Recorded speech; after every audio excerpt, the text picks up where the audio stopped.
My profession is truck driving.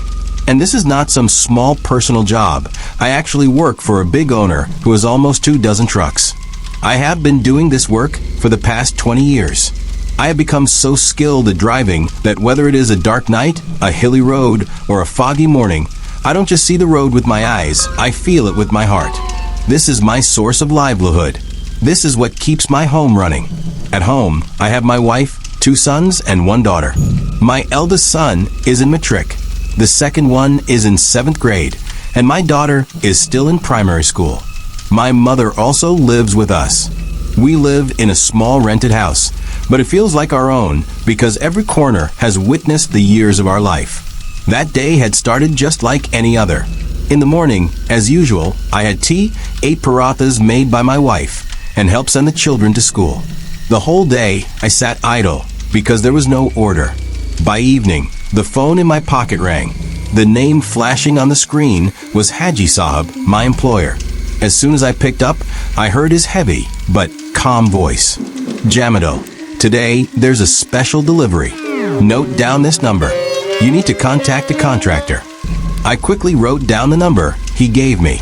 Haji Sahab continued. Talk to him. He will tell you where to go and what to load.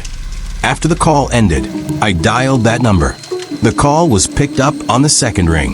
On the other end was a sharp, commanding voice. Yes, are you Jamil? Haji Sahab told me you're coming. Listen, note down this address. It's Asif and Sons Building Material Shop on Matatail Road in the city. Come there, I'll be waiting. It was close to evening when I took out the truck. The winter sun was slowly setting into the horizon.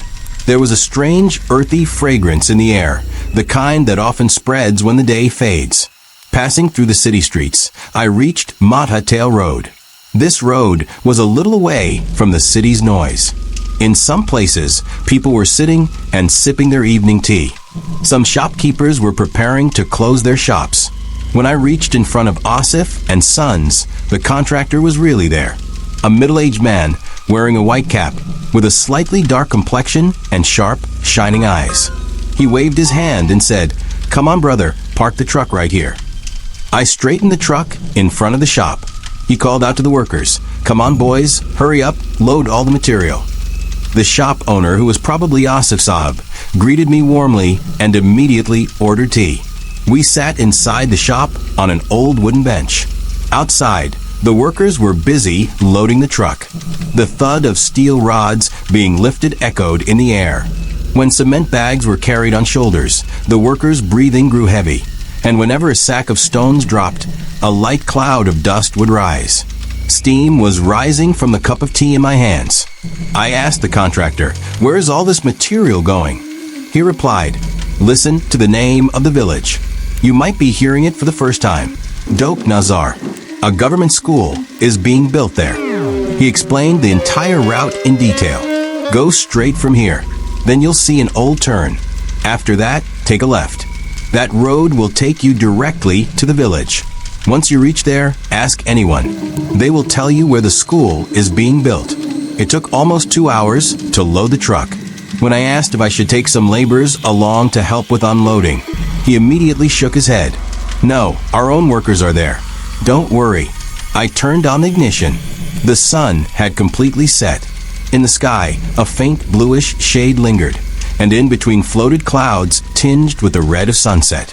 The city lights slowly faded behind me as I entered the deserted stretch of road. Ahead lay a long journey. Sometimes fields appeared on both sides, carrying the fragrance of night's dampness. Sometimes small trees lined the roadside in neat rows. It was a 3-hour drive, but I moved slowly because the truck was heavy. When I finally reached near the village, the clock struck 9 p.m. On the edge of the village, 2 boys were sitting on a stone, chatting. They were talking. I stopped the truck and called out to them, "Brother, where is the government school?" One of them, around 18 or 19 years old, smiled and said, "Brother, I'll come with you. You won't understand the way."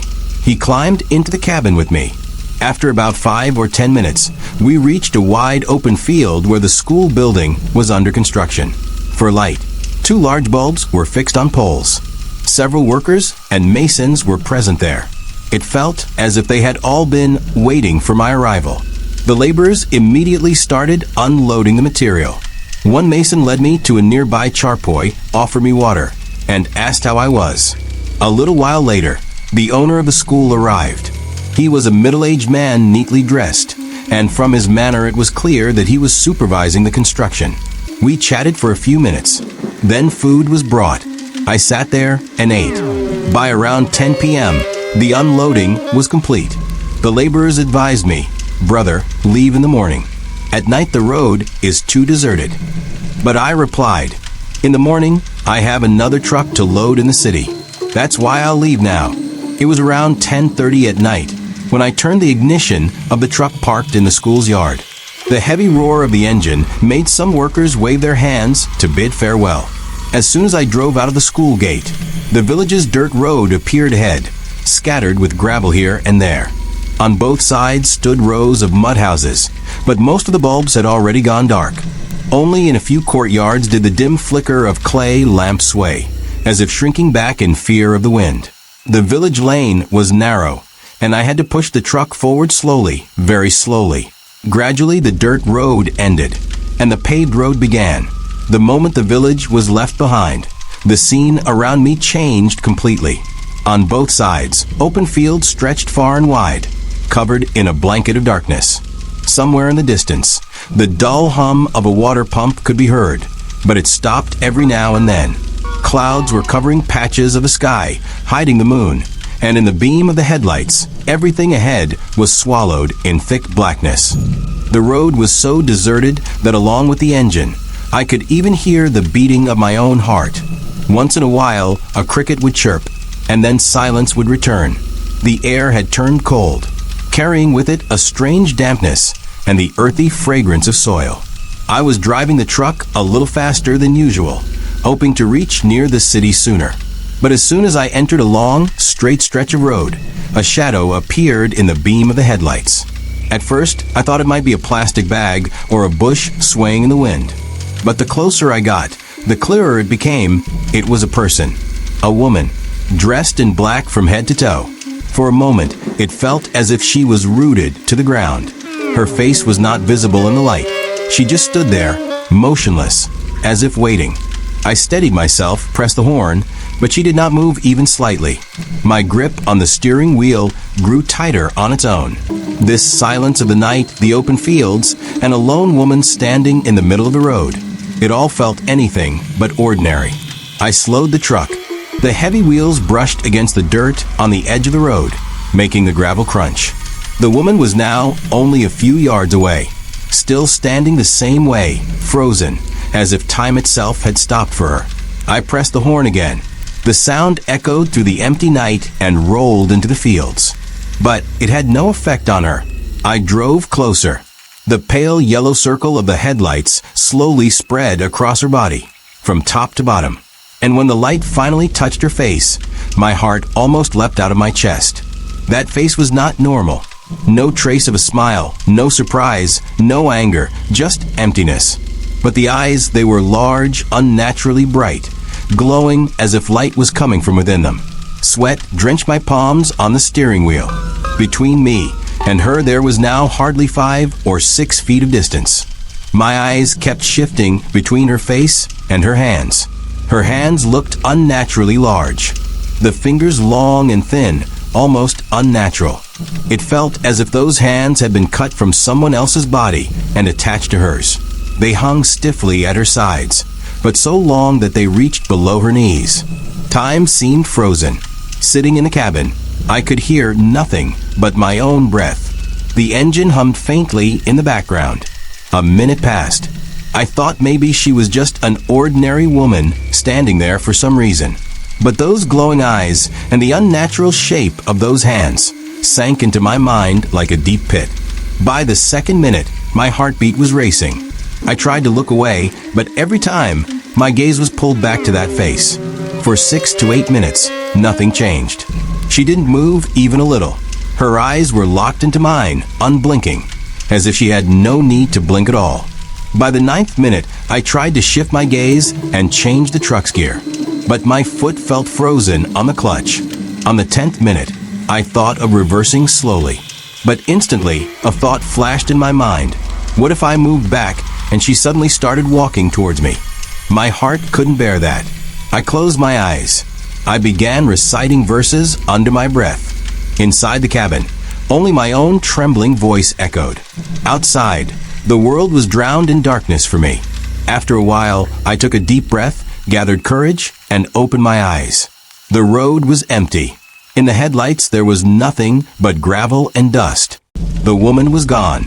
My throat had gone dry. With shaking hands, I grabbed the steering wheel, shifted the gear, and slowly moved the truck forward. The truck rolled ahead, but now, between the sound of the engine, I could hear my own heart pounding. The road was empty, but with every gust of wind, every shadow, I kept seeing that same face. At times, I felt as if someone was standing again at the edge of the headlights. At times, it felt like footsteps were following me from behind. I knew it was only my imagination. But sometimes, imagination can be stronger than reality. When the city lights finally appeared, it felt as if a heavy weight had been lifted off my neck. I went straight to the truck station. Without talking much to anyone, I parked the vehicle to one side, locked it, and quietly walked away.